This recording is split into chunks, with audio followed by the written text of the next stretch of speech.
right now, I'd like to open it up for some questions. So if anyone has submitted their questions through the question link, now would be a good time to do that. If you had anything in particular, I'll be waiting and monitoring the questions and trying to facilitate and distribute those out to folks as we have some questions that we need to address. So maybe to get things started off, I'd like to just kind of turn it over to Chad for a minute. I had one question for you. You and I have been recently discussing a couple things related to a course I'm developing for FEMA, and it has to do with economic impact.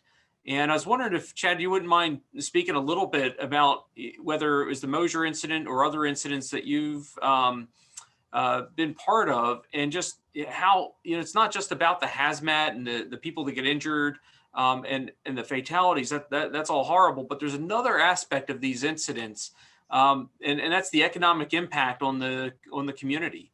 And maybe you could just elaborate a little bit on that and share, how that should be factored into the planning as well.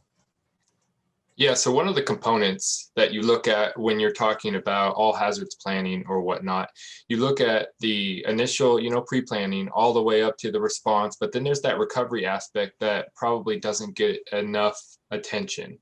When you put those systems in place, when you talk about pre-planning, training, education, and kind of the operational standards I was alluding to earlier in my presentation, the positive results of those have to do with the long-term recovery efforts and the less impactful economic components. The buildings can open faster. The communities can be reintroduced into their homes. They're not as exposed to any hazardous materials release that may have occurred. So all of those cost, if you talked about benefit cost analysis sort of situation, the more pre-planning, the more opportunity to engage early with the whole community, looking at different aspects of everything from banks to our obvious responders in the private and public industries, but looking at all aspects of response and really having that community engagement component be a part of the early on pre-planning components to make us successful at the long end, where we talk about economic recovery, economic development, or economic redevelopment in some of these areas that were impacted. Again, lessening the impact or favorably changing the outcome is the ultimate goal of first responders when we talk life, property, environment. And it doesn't stop with the incident, the life safety portion ending.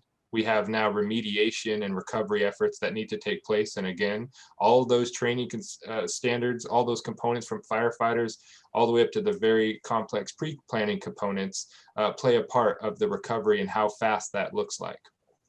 Great. Thank you, Chad. A question here for Manny. Manny, you spoke quite a bit about normalization of deviance and things that could go wrong and in safety cultures. And a lot of our audience is in the civil defense, firefighting, first responder perspective. What are a couple of the key things that you've seen in your decades of experience that that community in particular is vulnerable to when it comes to this concept of normalization of deviance? Well, one of the things that I've found over time, particularly with first responders, is when I've gone out and worked with them in the field and they've conducted drills, okay? And there's been a strong tendency for them to not practice the drill the way they do things for real, okay? In other words, this is only a drill. I don't have to button up my suit. I don't have to cover my mask. I don't have to do any number of issues. I participated in an acid truck rollover simulation a number of years ago and had that situation with a number of the responders where they didn't really put into place the traffic management they should have. They didn't put into place the proper utilization of PPE. And the argument I got was, well, it's only a drill. Well, most of the people that I were dealing with had come out of a local community when I lived in New Jersey, and they happened to have an incident they responded to at a facility where there was a major release of ammonia.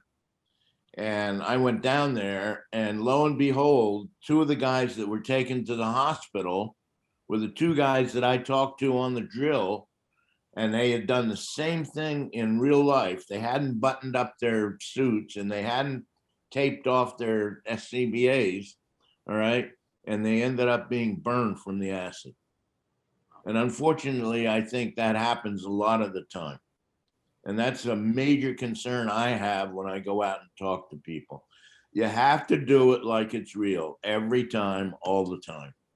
And it has to do with every aspect of incident management and response. Great. All right. Thanks for sharing that with us, Manny. I think we might have time for another question here. And a common thing that gets asked when we look at capabilities and risks in a community, one of the challenges that faces a lot of departments, civil defense, police, even military, is this idea of new equipment that's always coming out. There's always new technology that's coming out, new detectors, things like that. And sometimes there's a tendency to just kind of chase that technology and, okay, we have something new. So they go and purchase it, but don't fully understand the life cycle cost of the equipment and what's needed to not only maintain the equipment, but maintain their proficiency with that equipment and how it all fits together. So I would encourage, as you look at the hazards in your community, the different types of chemicals, radioactive materials, whatever those hazards might be, and as you design your suite of equipment, be thinking about the life cycle cost of those and how all of that fits together in an overall strategy and how it will be employed and utilized. There's great technology out there. There's great equipment. But at the same time, it's not all about the equipment. It's about the training level. It's about the proficiency. It's about the plans and procedures that are in place and that collaboration between the public and private sector. All of those things together build capability and capacity for our first response community. So I think I'll end it on that thought. I would like to leave a little bit of time here in this session for the networking that's going to occur. And I'd like to turn it back over to Philip, and he'll provide some instructions for us on how we can enter the networking area before we begin our second hazmat panel.